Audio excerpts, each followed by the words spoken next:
Relax. Breathe. Reflect. May the Buddha guide you well. Rejecting temptation. This world is filled with temptations, and we need to resist them in order to grow. Adam and Eve could not resist the temptation of the apple and committed a sin. Sudina, a disciple of the Buddha, had already renounced home life. However, when he went home for a visit, he could not resist the temptation of his former wife and went against his practice, providing the Buddha with the conditions for establishing the rules and precepts. The Confucian practice of personal cultivation and patience also served to provide people the strength to resist temptation. There are temptations everywhere. There is money, there is high status, there is love, there is wealth, and even sweet talk.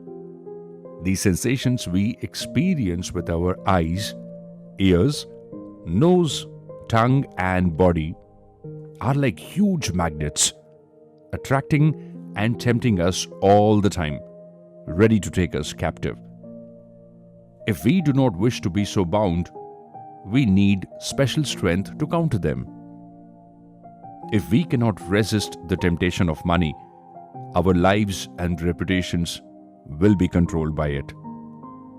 If we cannot overcome the temptations of high status, our integrity will fall into its hands.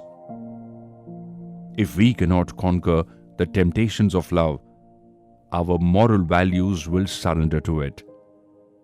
If we could not withstand the temptation of sweet talk, fame, and fortune, we will not be able to save our lives, because we will become weak and lost in the temptations of the world. It appears as though temptations come from the outside world. We see handsome men and beautiful women acting flirtatiously. We hear dissident sounds. We smell smoothing and fragrant aromas.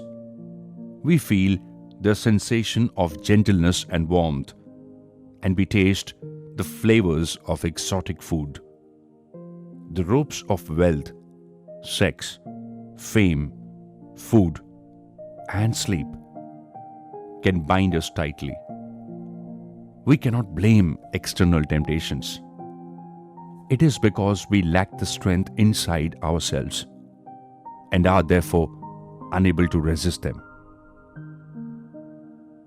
Julius Caesar and Mark Antony, they fought over Cleopatra, and the Roman Empire was threatened.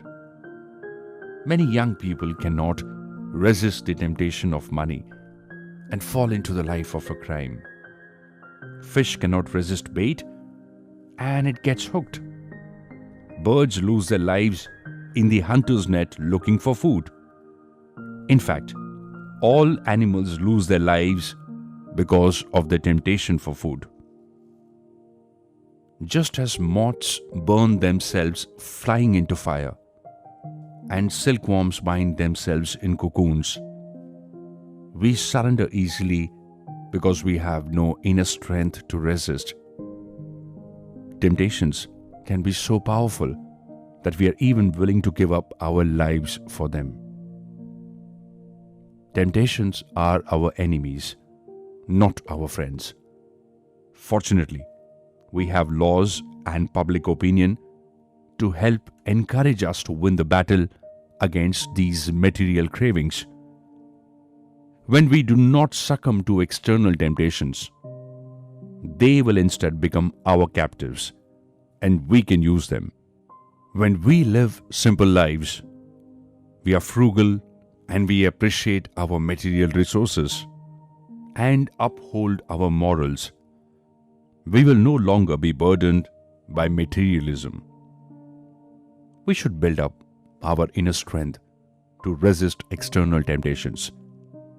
As the saying goes, if you can be as impassive as a wooden bird and look at nature, then regardless of what is around you, you will not be affected.